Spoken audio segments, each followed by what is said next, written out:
Welcome back sa aking YouTube channel. Para sa mga first time mo pa manood, please click mo na yung Jeremy's TV Manila. Anyway guys, wala nang bayad o libre lang, tulong mo na lang din sa kapwa mo. Alright? Thank you very much po. So mag-ingat po tayo at nandyan pa yung mga ulan, bagamat wala na itong si Enteng. So ang topic natin ngayon for today's reflection, nasa tema pa rin tayo ng wisdom o karunungan ng isang tao. At paano nga ba magkaroon ng wisdom? At mainitin ba ang ulo mo, guys? Mamaya, konting pangaral lang sa'yo, nagagalit ka, di ba? O kaya may nakakasalubong ka lang na taong masama ang itsura, nagalit ka, di ba? So, ilan sa atin ang napahamak dahil sa ating emotion na naging mga sanhi ng init ng ulo natin na napapaaway. Hindi lang yun, yung iba, biglaan na, di ba? Minsan nakakapatay pa. Kaya at the end of the day, dahil sa ginawa niya, sa init ng ulo, yung emotion niya, pinairal niya, di ba guys? Ayun, napahamak siya. At ngayon, ay nagsisisi. Di ba?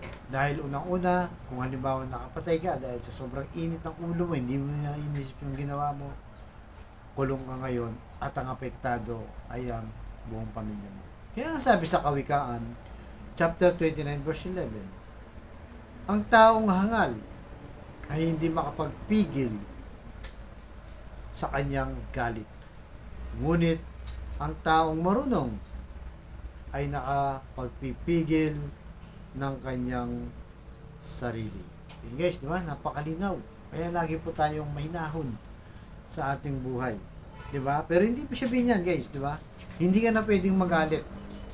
Puro ka na lang mahinahon. Siyempre, pag may dapat naman ikagalit at valid reason naman, pwede naman yun. Wala namang problema. Pero yung mga simpleng bagay lang, di ba?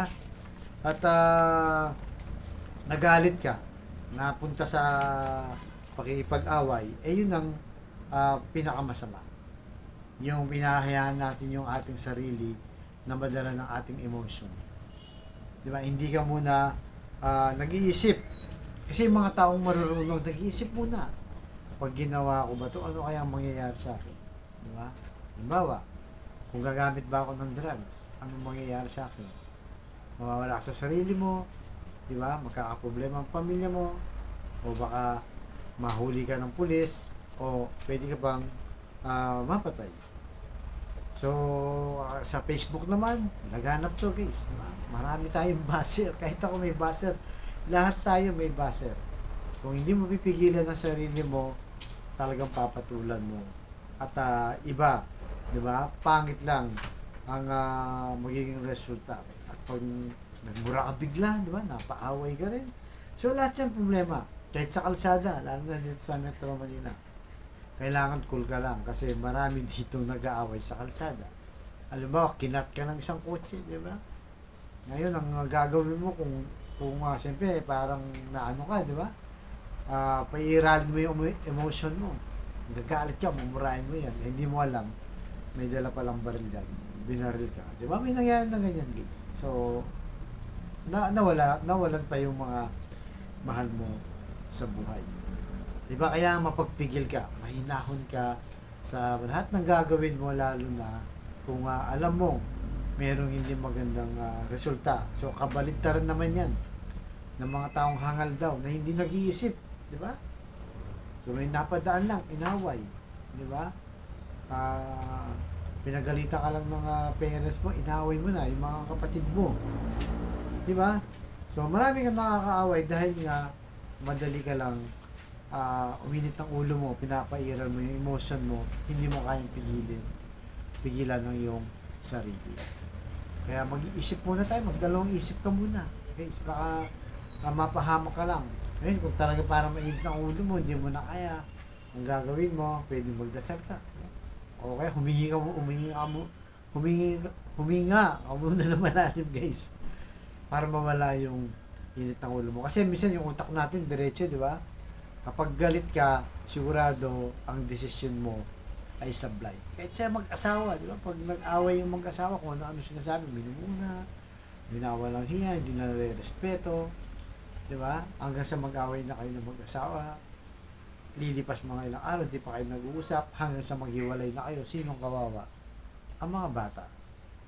Di ba? Dahil lang sa simpleng away, minsan sa pride lang, nagiinit kagad ang ulo mo.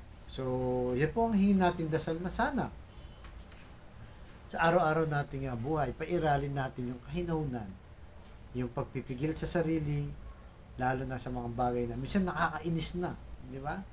Minsan yung mga kamag-anak mo, hingi nang hihisay ng pera, mga kamag-anak mo, winawalang hiya ka. So, pag-isipin muna natin na mabuti. Huwag tayong padalos-dalos. Yan ang taong marunong. Yung alam mo, kontrolin ng sarili at hindi basta-basta nagagalit.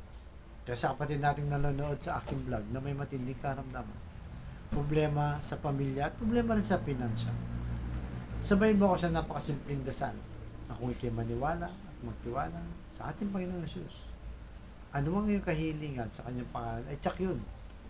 Kanyang ibibigay sa tamang panahon. So typing mo na lang, Lord, i-bless na po ang kapatid namin nanonood sa aking vlog na malubha na ang karamdaman. Stage 4 cancer na, Lord. Tinaningan na po ang kanyang buhay. At kung ano-ano pang mga karamdaman bumabalot sa kanilang katawan. Ipuhin niyo po, Lord, ng iyong mapagpagaling na kamay. Haplusin niyo po.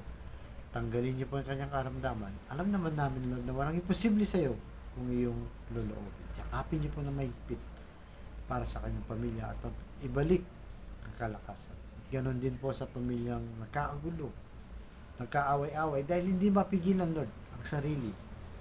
Nagtataasan ng mga pride, hindi nakakapatawaran. Ipuhin niyo po kanilang puso na manumbalik ang magandang relasyon ng kanilang pamilya at pagbigkis-bigkisin niyo po muli. Ganon din po sa financial, Lord, na kailangan namin lahat. Lalo na po yung kapatid namin walang-wala na ultimong pambili ng 1 kilo ng bigas. Iniisip pa, Lord, paano itatawid ang kanilang buong pamilya, pambaon sa mga bata, pambili ng gamot at kung ano-ano pa.